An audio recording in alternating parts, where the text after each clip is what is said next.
इस बार Raika high court shift का मुद्दा रहेगा। शायद उस वक्त मैं उस काबिल नहीं था, लेकिन इस बार मैं ये समझता हूं कि शायद जितना ताउन इस वक्त मुझे मेंबर्स की तरफ से मिल रहा है और वकीलों ने फोर्स किया मुझे कि भाई आप इलेक्शन लड़ो। वैसे तो मेरी पोजीशन नहीं थी कि मैं तीसरे कंसेक्यूटिव टर्म के लिए इलेक्शन लड़ता, क्योंकि high court bar association Jammu के चुनावों का बिगुल बज चुका है और आज नॉमिनेशन का आखिरी दिन है। आज बड़े सारे प्रत्याशियों ने यहां पर नॉमिनेशन फाइल किया है, तो आइए बातचीत करते हैं कुछ प्रत्याशियों के साथ। इस समय हमारे साथ निर्मल कोतवाल जी साथ में हैं, जिन्होंने अभी अभी नॉमिनेशन फाइल करके बाहर आए हैं। इनसे जानने की कोशिश करेंगे इस बार घोषणा पत्र में, मैनिफेस्टो में क्या क्या रहेगा। सर, स्वागत है आपका हमारे चैनल में। थैंक यू जी, शुक्रिया। देखिए, इलेक्शन जो है ये कोई 1.25 साल के बाद हो रहा है, तो बड़ा जोश है वकीलों में कि इलेक्शन हो रहा है। ये वैसे हमारे हर साल होते हैं, इस साल असेंबली इलेक्शन की वजह से थोड़े से लेट हो गए, पार्लियामेंट्री इलेक्शंस भी बीच में थे। तो अब ये हमने इस वक्त नॉमिनेशंस जो हैं अपने भरे हैं सब कैंडिडेट ने, मैंने भी अभी भर के बाहर आया हूं। तो कोशिश ये है कि हम बार के वेलफेयर और इसके मेंबर्स के लिए वेलफेयर के लिए काम करना चाहते हैं। तो मंशूर ये रहेगा पूरा कि बहुत सारे इश्यूज हैं यहाँ एडवोकेट्स के जिनको एड्रेस करने की जरूरत है। तो उसमें हम गवर्नमेंट से भी, उसमें हम अपने हाई कोर्ट से भी ताउन चाहेंगे कि वो इन इश्यूज में एड्रेस करने के लिए वकीलों के साथ छाना बछाना चलें, सो दैट कि वकीलों की जो सफरिंग्स हैं वो खत्म हो। तो मेरे तो 2-3 इश्यूज जो हैं बड़े इंपॉर्टेंट थे पहले, जिन पर हम पहले भी काम कर चुके हैं। उसमें एक मल्टी स्टोरी बिल्डिंग का इशू था जो यहाँ पे कंस्ट्रक्ट होना था, जहाँ सारे जो अपने इंस्टीट्यूशंस थे बाहर, जैसे रेवेन्यू कोर्ट है, रजिस्ट्रेशन वर्क है, जो कि यहाँ से बाहर चले गए हैं, तो वकीलों को बड़ी इनकन्वीनियंस होती है। तो वकीलों की इनकन्वीनियंस को खत्म करने के लिए ये मल्टी स्टोरी बिल्डिंग जो है उसका कंस्ट्रक्शन करवाना था। कैट जो है वो बहुत दूर चला गया है, पहले तो नीचे है, वहां कोई सीटिंग प्लेस नहीं है, जगह नहीं है। तो हम चाहते थे कि चलो ये भी एक जगह आती तो इस पर भी वकीलों की सहूलत के लिए एक जो है सोर्स बन सकता था। तो दूसरा, एक गवर्नमेंट से मुतालबा करना चाहेंगे कि रेवेन्यू बोर्ड बनना चाहिए। रेवेन्यू के केसेस में बहुत डिफिकल्टीज आती हैं वकीलों को, कई वेट करना पड़ता है। जितने भी एडमिनिस्ट्रेटिव पोस्टों पे ये बैठे हुए हैं, जैसे डीसी है, डिविजनल कमिश्नर है, फाइनेंशियल कमिश्नर है, इनके पास पावर्स हैं रेवेन्यू केसेस को डील करने के लिए। तो उसका एक जाब्ता है जिसमें बोर्ड का कॉन्स्टिट्यूशन जो है वो बड़ा जरूरी है। अगर बोर्ड बनेगा, उसमें परमानेंट मेंबर्स लगेंगे, उसमें आप वकीलों को भी कंसिडर करें जो हमारे सीनियर मोस्ट एडवोकेट्स हैं, या और जो इसमें महारत रखते हैं रेवेन्यूज में, उनको वहां मौका दें। और वो मौका जब देंगे तो उससे वकीलों का जो है वो भी मॉरल अपलिफ्ट होगा। और दूसरा जो है, कई किस्म की प्रॉब्लम्स वकीलों की भी होती हैं, तो वो जो है एड्रेस हो सकती है। जी। वकील साहब, इस बार रायका हाई कोर्ट शिफ्ट का मुद्दा रहेगा।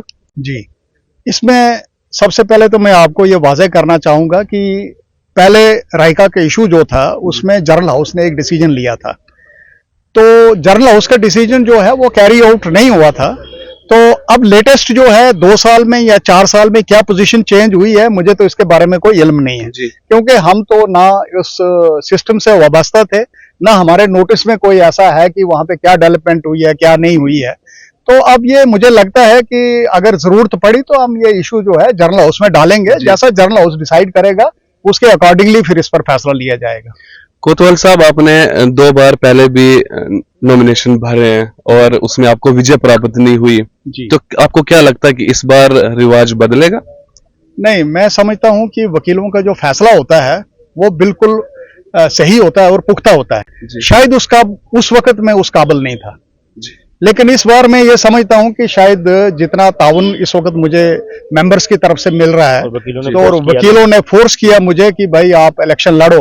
वैसे तो मेरी पोजीशन नहीं थी कि मैं तीसरे कंसेक्यूटिव टर्म के लिए इलेक्शन लड़ता, क्योंकि आपको पता है इसमें बड़ा हैक्टिक होता है, काम सफर करता है, बहुत सारी चीजें हैं, और वकीलों के डिमांड्स जो ये एड्रेस करनी होती है प्रॉब्लम्स को, उन प्रॉब्लम्स को एड्रेस करने के लिए आपके पास समय चाहिए। तो मैं सिर्फ ये है कि वकीलों की मजबूरी की वजह से, जिन्होंने मुझे कहा है, उसमें जूनियर तबका है, सीनियर तबका है, जिन्होंने मुझे कहा था कि आप लड़िए, इस वक्त हम आपकी पूरी सपोर्ट करेंगे। और मैं अभी नॉमिनेशन डाल के आया हूं, तो मुझे इस चीज का विश्वास हो गया है कि कहीं ना कहीं जो है वकीलों के दिल में मेरी जगह है। जी। सर, अगर वकीलों की बात करें तो चैम्बर्स को लेकर काफी इश्यूज रहते हैं यहाँ पर, तो उसके ऊपर आपका क्या कहना है? देखिए, चैम्बर्स जो हैं वो जितने बने थे वो वकीलों को अलॉट हो चुके हैं जी। अब उसमें तो इस वक्त जगह नहीं है, लेकिन ये भी एक मुतालबा रहेगा क्योंकि वकीलों के लिए एक sitting place, working conditions create करनी वकीलों के लिए बहुत जरूरी है। जी। जो हमारी इस वक्त मौजूदा सिटिंग अरेंजमेंट्स हैं, तो मैं खुद बजाते खुद उससे बिल्कुल डिससेटिस्फाइड हूँ। जी जी। क्योंकि एक अच्छा ऑनरेबल तरीके से वकीलों की सीटिंग होनी चाहिए। इसमें हमें अगर गवर्नमेंट से भी कोई लेना पड़े फंड्स इसके लिए, तो हम इसको इम्प्रूव करने की कोशिश करेंगे जहां वकील साहब बैठते हैं, क्योंकि वो पूरा दिन जो है सुबह आते हैं शाम को जाते हैं, तो उनके लिए वर्किंग कंडीशंस, लिविंग कंडीशंस और एटमॉस्फेयर वगैरह अच्छा होना चाहिए, so that they can perform their duties very well. जी जी। आखिरी सवाल कोतवाल साहब जी, बहुत सारे कैंडिडेट हैं, प्रत्याशी हैं, तो इस बार लोग आप ही को वोट क्यों दें? ऐसा क्या है आपके घोषणा पत्र में, और आपके साथ क्या लग रहा है आपको कि लोग वकील आपके आप ही को वोट क्यों देंगे? इसमें क्या स्पेशल है? देखिए, मैं किसी स्वार्थ के लिए इलेक्शन नहीं लड़ रहा हूँ जी। मैं सिर्फ मेंबर्स की वेलफेयर के लिए इलेक्शन लड़ रहा हूँ।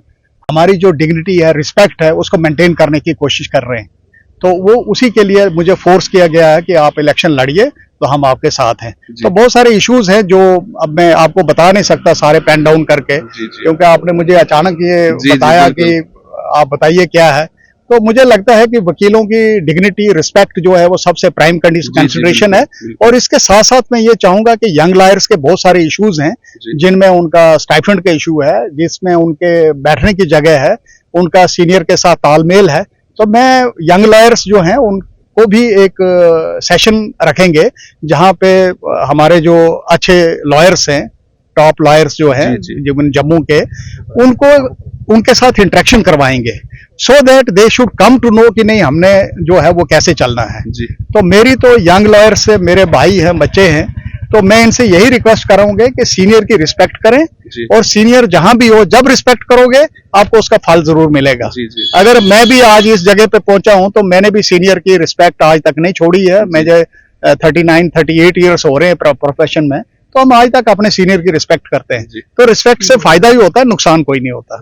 तो मैं चाहूंगा कि सब इसी तरीके से चले, और एक इंटरेक्शन सेक्शन होना चाहिए यहाँ। जब वो सेशन हम करेंगे, कन्वीन करेंगे, उसमें जो अच्छे अच्छे जूरिस्ट हैं कंट्री के, उनको बुलाएंगे, अपने हाईकोर्ट जजेस को रिक्वेस्ट करेंगे कि वो कुछ इस किस्म की जो है वो वहां पे बनाएं, अपना इंटरेक्ट करें यंग लॉयर्स के साथ खास करके, तो उससे हमें काफी फायदा होगा और वकीलों को बहुत कुछ सीखने का मौका भी मिलेगा जी। बहुत बहुत धन्यवाद सर। थैंक यू जी। दर्शकों, आपने बात की इस समय निर्मल कोतवाल जी के साथ। बने रहिए हमारे साथ ऐसी और स्टोरीज के लिए। तब तक के लिए नमस्कार।